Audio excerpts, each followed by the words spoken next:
What's up everyone and welcome back to Strike Story. Today let's get started with Magomed Ankalaev sends a warning to Alex Pereira. On the heels of Alex Pereira's recent victory over Jiri Prochazka, there's been quite a bit of talk about the champion potentially making the move up to heavyweight to pursue UFC gold in a third division. The way Dana White sees things, however, Pereira still has some work left to do at 205 before making the jump up to heavyweight. With that in mind, the expectation is that he'll likely face off with Magomed Ankalaev for his next title defense. During a recent interview with MMA Junkie, Ankalaev spoke about a potential fight between the two, warning the champ that a striking battle wouldn't go the way he expects. With Alex, you just have to watch a couple of his past fights with Blachowicz. You know, his wrestling was on the level, and Alex didn't have much to offer.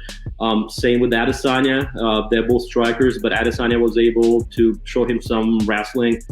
I think he's a great striker, but he's the kind of guy who always moves forward, and that's where sometimes he might make a mistake. That's where I might catch him.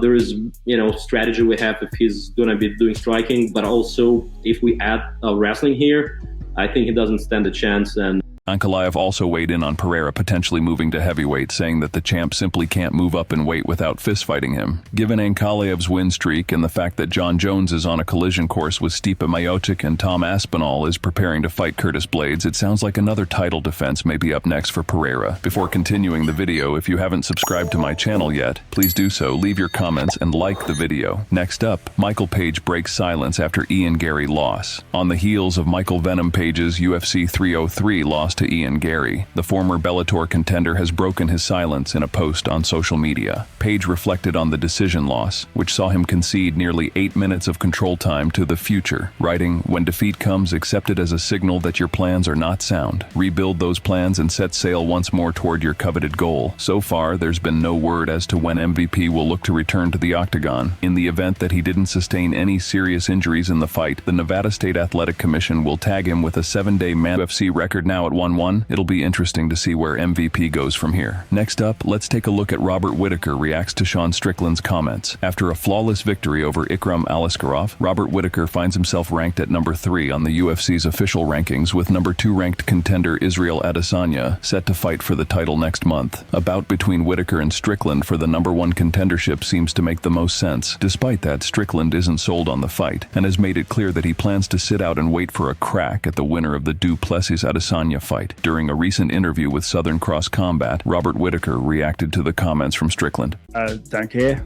It's like, I don't care if everyone's fighting me like this. Because I don't care who I fight, so it doesn't really bother me.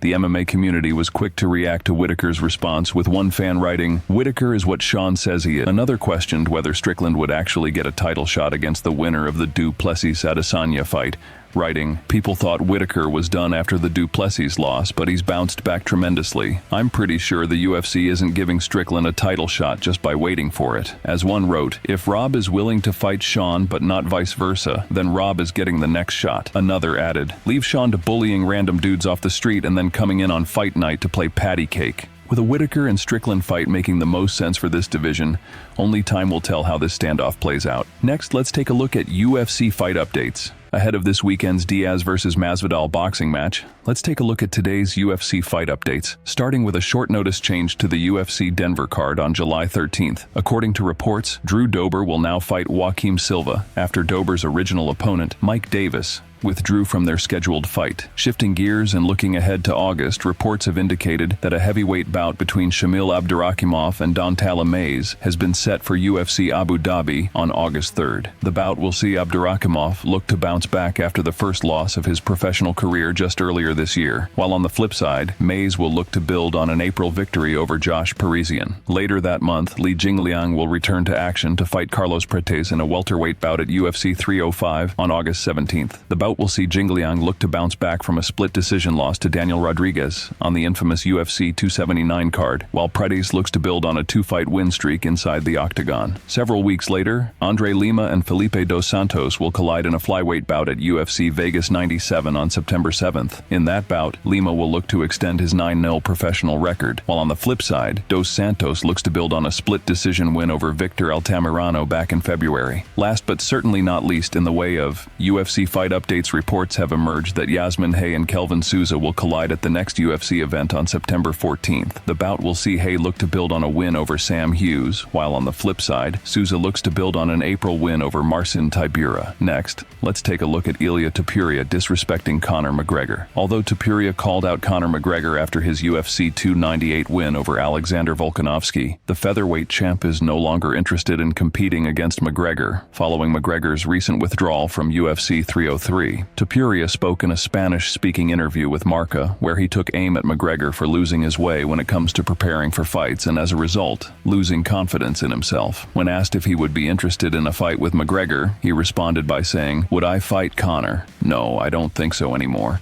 He's already lost. He's already very weak. It's like right now he's bad. He's bad in everything. He no longer has the self-confidence like he had before, which were the moments when he achieved everything he has. Today he had confidence in his preparation and how he prepared himself. All the effort he put into his preparation and improvement. Right now, he doesn't do it, so he doesn't have confidence anymore. He lost confidence in himself, in his abilities, in everything." As Topuria went on to explain, he believes that because McGregor has lost confidence in himself, he looks for excuses to avoid fighting. Despite that, John Anik revealed he's confident that McGregor will return in 2024 while speaking to MMA Junkie at the UFC Hall of Fame ceremony. I've been waxing optimistic on Conor for a long time. I fully expect him to compete in 2024, to come back at a high level, fight twice in 8 months. I know it sounds ridiculous and super ambitious to some people, but I just know the mixed martial arts athlete within there, and I just remain hopeful that he's going to come back and make more of an impact than anybody expects that he will. The big question, of course, is when the UFC will wind up finalizing a scheduled date for the McGregor-Chandler fight. Before continuing the video, if you haven't subscribed to my channel yet, please do so, leave your comments, and like the video. Next, let's take a look at Chael Sonnen roasts Jiri Prochazka for UFC 303. At UFC 303, Jiri Prochazka failed to avenge his UFC 295 loss to Alex Pereira.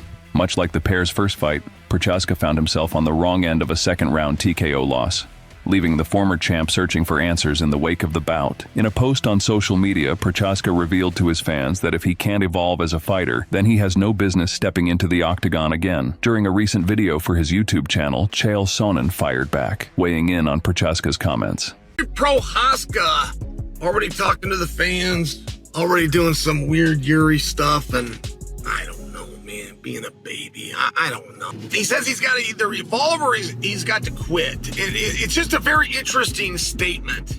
Anything, that is basic biology 101. You evolve or you become extinct. Like, I do understand what Yuri's saying, and I also understand that he's talking about, you know, I'm not going to settle in.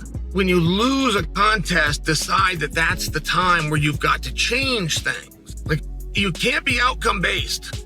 It's a huge mistake, and the champions don't make it, but the top contenders do. While Prochazka is without question one of the top light heavyweights on the UFC roster, he may have simply met his stylistic matchup in Alex Pereira. Joe Rogan reveals sad news. Joe Rogan revealed sad news after he opened up to his guest on JRE and talked about his back and how years of jiu-jitsu have caused strain on it. Here's what Rogan had to say. You know, 20 years of wrestling with men and getting your neck strangled, and it's like it does a lot of stuff to your back that's not good. And you've never had surgery, right? No. Everyone that I know has had problems. I do not know anyone that has had back surgery that's like, that's the best thing I ever did. Everyone, like Daniel Cormier, UFC champion, you know, he's like, I was never the same. Once they cut my back open, it was never the same. There's ways to also deal with it with stem cells. And one of the things they're doing now, because the FDA has such restrictive rules on stem cells, people are going overseas and other countries to do it. And I have some friends that run a clinic down in Tijuana, the Cellular Performance Institute. And I know many people, including a good friend of mine, my friend Shane Dorian, who is a world champion surfer, who's had pretty severe back problems. He went there, and they're injecting directly into the discs. And there's a very strict protocol of recovery. You're not doing anything physical for like a couple of months after that. You can walk, essentially. They don't want any stress on the back, anything that's going to impede the healing process. He said within 6 months after that, all of the issues that he had went away. Wow. Like getting up in the morning, it was always like, oh, just stiff. No stiff, like a new back now. Thank you for watching this far. If you haven't subscribed to my channel yet, please do so. Leave your comments and like the video. Take care and stay safe.